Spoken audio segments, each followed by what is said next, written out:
Varicose veins కి సరైన చికిత్స కోసం సంప్రదించండి ఎవిస్ హాస్పిటల్. అనుగ్రహ ద్విగుణ విశాలలోచనై అనుస్వన ద్విగుణగళ ద్రవామృతై యతో యతః ప్రసరతి మే విలోచనం తతస్తత స్ఫురతు తవైవ వైభవం. భాగవత కథాసుధ తర్వాయి భాగంలోకి వచ్చాం. అక్రూరుడు బలరామకృష్ణులిద్దరిని రథం మీద ఎక్కించుకుని బయలుదేరాడు. రథం తొందరగా వెళ్ళిపోతుంది. వెనకాల నందాదులు పాలు మీగడ వెన్న మొదలైన కానుకల్ని ధనాదుల్ని తీసుకుని బళ్ళ మీద నిదానంగా వస్తున్నారు. అయితే వీళ్ళు యమునా నదిని దాటారు. యమునా నది తీరంలోకి వచ్చాక బలరామకృష్ణులు దిగి నీరు తాగి మళ్ళీ రథంలో కూర్చుంటే అక్రూరుడు సాయంకాల వేళ అయింది కాబట్టి సాయంకాలం మాధ్యాహ్నిక విధుల కోసం ఏం చేశాడు, ఆయన నదిలోకి దిగాడు. స్నానం చేస్తూ చల్లని నదీ జలంలో అట్లా లోపలికి చూస్తే బలరామకృష్ణులు కనిపిస్తున్నారు కదా. ఏమనుకున్నాడు, రథంలో కూర్చున్నారు వీళ్ళు. మంచినీళ్ళు తాగి నీళ్లు తాగి రథంలో కూర్చున్న వాళ్ళు మళ్ళీ యమునా నదీ జలాల మధ్యలోకి ఎట్లా వచ్చారబ్బా అనుకుంటూ ఏం చేశాడు, మళ్ళీ వెనక్కి తిరిగి చూశాడు. చూస్తే ఈ వెనక్కి తిరిగి చూసేసరికల్లా రథంలో ఇద్దరు కూర్చుని స్థిమితంగా కబుర్లు ఆడుకుంటూ కనిపిస్తున్నారు. ముందు నేను రథంలో చూశాను, మళ్ళీ నీళ్లలో కనపడ్డారు. మళ్ళీ వాళ్ళు మొదటి విధంగానే రథంలో ఉన్నట్టుగా కనపడుతోంది.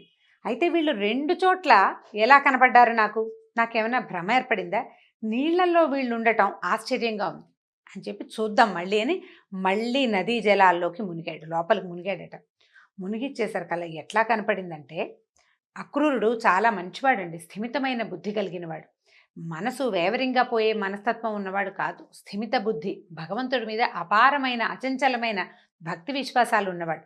ఆయన ఏం చేశాడు, ఈ నదీ జలాల లోపల అశేషమైన విశేషాలు కలిగినటువంటి ఆదిశేషుణ్ణి చూశాడట.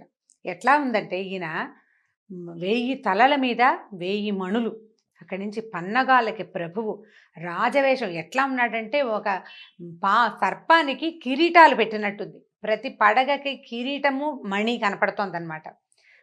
చాలా గొప్ప అత్యద్భుతమైనటువంటి పరమాద్భుతమైన రూపం కలిగిన వాడైన నిష్కళంకమైన మెరుపు కలిగినటువంటి ఆదిశేషుణ్ణి చూశాడు. ఈయన ఎట్లా ఉన్నాడు, చూస్తున్నాడు అట్లా నల్లటి వస్త్రం ధరించి సిద్ధులు నాగులు మొదలైన వాళ్ళతోటి చక్కగా కొనియాడబడుతున్నటువంటి సర్పరాజును చూశాడు. మొట్టమొదటి ఈయనకేం కనిపించింది, చుట్టలు చుట్టుకుని ఉన్నటువంటి ఆదిశేషుడు ఆయనని సిద్ధులు యోగులు వాళ్ళు అంతా పూజిస్తున్నట్టు. మరుక్షణం కదలిక వచ్చింది, మళ్ళా మార్పు వచ్చింది. ఇలా ఉన్న ఆదిశేషుణ్ణి పానుపుగా చేసుకుని ఈ మధ్య భాగంలో పడుకుని ఉన్నటువంటి సౌందర్య రాశి అయినటువంటి పురుషోత్తముణ్ణి చూశాడు. ఆయన ఎట్లా ఉన్నాడంటే, ఇక భగవంతుడిని వర్ణన పరమాద్భుతంగా చేశారండి, చాలా అద్భుతంగా ఉంటుంది. స్వయంగా చదవాలని మళ్ళీ చెప్తున్నాను, జ్ఞాపకం పెట్టుకోండి. ఎట్లా ఉన్నాడంటే మిసిమి కలిగినటువంటి మెరిసిపోతున్నటువంటి పసుపచ్చని పట్టు వస్త్రం కట్టుకున్నాడు. మేఘంలో మెరిసే మెరుపులాగా వక్షస్థలంలో లక్ష్మీదేవి మెరిసిపోతోందట. మూగిన తుమ్మెదలు చెదరగా ఆయన నాభికమలంలో నలుమోముల నందనుడు ఆడుకొంచున్నాడు. అంటే ఈయనకి దీంట్లోంచి నాభిలోంచి ఒక తామర పువ్వు ఇలా నాళం పైకి వచ్చి పువ్వు వికసించి ఉంది. దాంట్లో 4 ముఖాలున్నటువంటి బ్రహ్మ కూర్చున్నాడు. అక్కడి నుంచి కదిలినప్పుడు ఆయన అటు ఇటు కదిలితే పురుషోత్తముని కాలి అందెలు పదము క్రమము మొదలగు విశేషాలతో వేదనాదాలని వెలువరిస్తున్నాయి. అక్కడి నుంచి బ్రహ్మ ఈశ్వరుడు సనక సనందనాదులు సద్బ్రాహ్మణులు వేల్పులు అతని చరిత్రని శ్లాఘిస్తున్నారు. పరమాత్మని శరీర వర్ణన చేస్తున్నారు. రమ్యములైన శుభలక్షణాలతో కూడిన గోళ్ళు, పాదములు, మడమలు, మోకాళ్ళు, పిక్కలు, తొడలు, కటి ప్రదేశము, నాభి, నడుము, గర్భభాగము ఆదరముతో కూడినవాడు. అంటే చక్కటి అవయవాల కూర్పు, ఒకటి ఎక్కువ ఒకటి తక్కువ, ఇంత పొడుగు మనిషికి ఇంత చిన్న పాదం ఏమిటి అట్లా లేదు, ఆ అవయవాలకు సరిపడిందనమాట. ఉత్తమ సాముద్రిక లక్షణాలు కలిగి ఉన్నాడు స్వామి. అక్కడి నుంచి శ్రీవత్సం అనే పుట్టుమచ్చ, వక్షస్థలం మీద ఒక పుట్టుమచ్చ ఉంటుంది, శ్రీవత్సం. చాలాసార్లు ఈ శ్రీవత్సం అంటే ఏమిటండి అని అడిగారు. విష్ణుమూర్తి హృదయ స్థానంలో ఉండేటువంటి ఒక మచ్చ.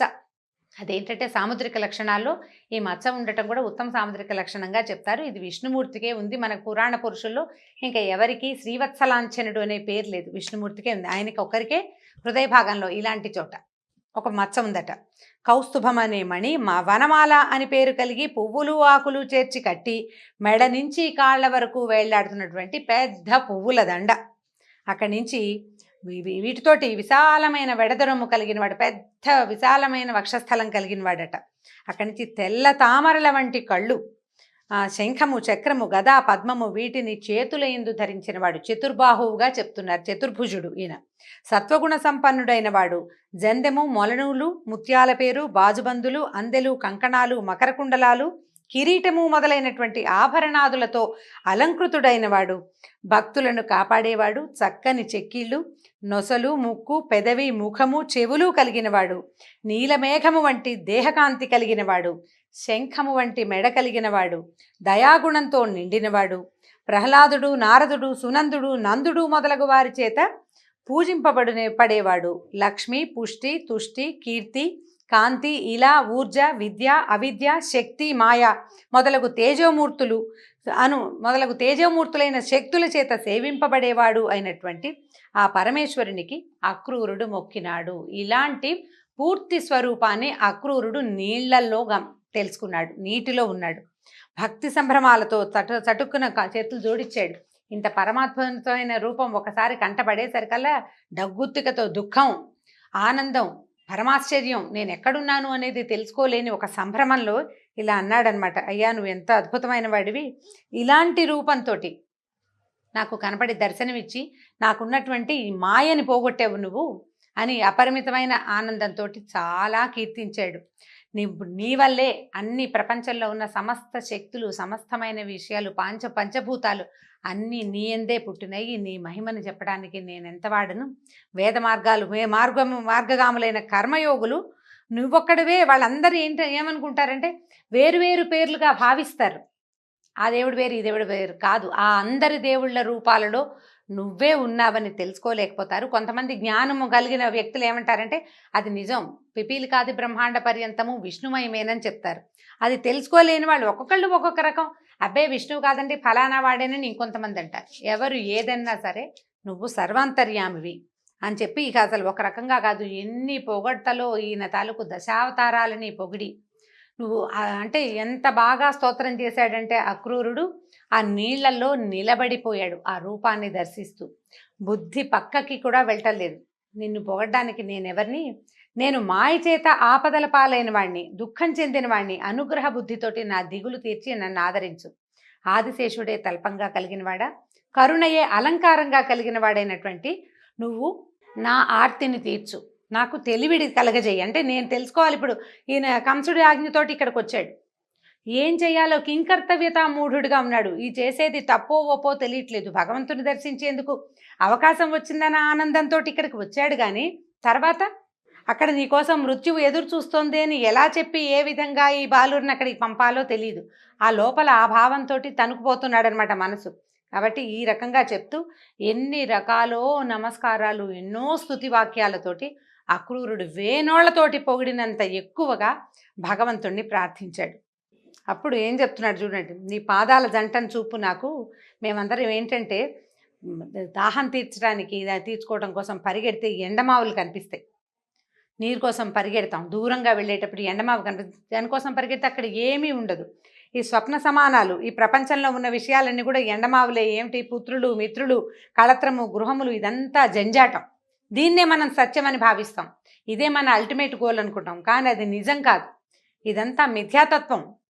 ఇది ఏది శాశ్వతమైనది కాదు. శాశ్వతమైనది ఏమిటి, భగవంతుని యొక్క పాదాల జంటే శాశ్వతమైనది. దాన్ని చూపి నన్ను కటాక్షించు, ఈ సంసార లంపటంలోంచి నన్ను బయటపడేయమని స్తోత్రం చేస్తుండేసరికల్లా ఈయన ఏం చేశాడు, ఈ భగవంతుడట కృష్ణుడి లీలా విలాసం చెప్తున్నారనమాట. పూర్వరూపం చూపించి నటుడు తన నాట్యాన్ని మార్చినట్టుగా అప్పటిదాకా ఒక డ్యాన్స్ చేస్తున్న, ఇంగ్లీష్ డ్యాన్స్ చేస్తున్న డాన్సరు సడన్గా కూచిపూడి నాట్యం చేసినట్టుగా, లేదా కూచిపూడి చేసేవాడు ఇంగ్లీష్ డ్యాన్స్లోకి దిగిపోయినట్టుగా భగవంతుడు క్షణంలో అంతర్ధానమైపోయాడు. రథంలో ఉన్న రూపాన్ని చూపిస్తున్నాడట.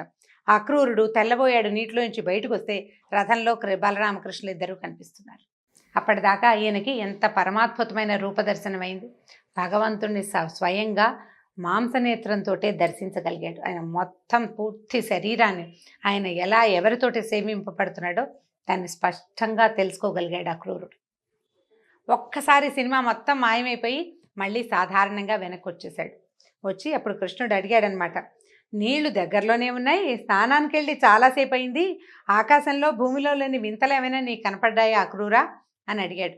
అప్పుడు అక్రూరుడు చెప్తున్నాడు అనమాట, నీలో లేని వింతలు ఈ లోకంలో ఎక్కడైనా ఉంటాయా తండ్రి? ఇక నువ్వు ఎక్కడా ఉండవు, నింగిలో ఇంకా నీళ్ళల్లో ఏముంటాయి, విచిత్రాలన్నీ నీలోనే ఉన్నాయి స్వామి అని చెప్పి నవ్వాడు.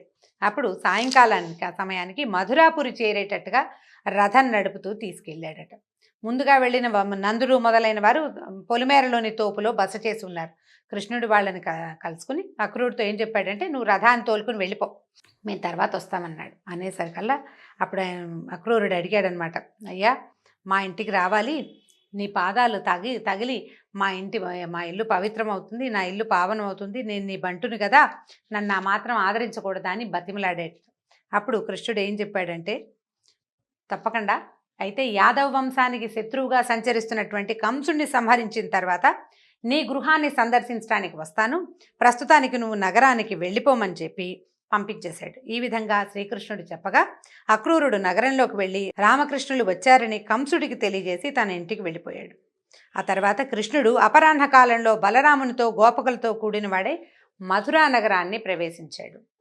తర్వాత ఏం జరిగిందో వచ్చే భాగంలో తెలుసుకుందాం. నమస్కారం.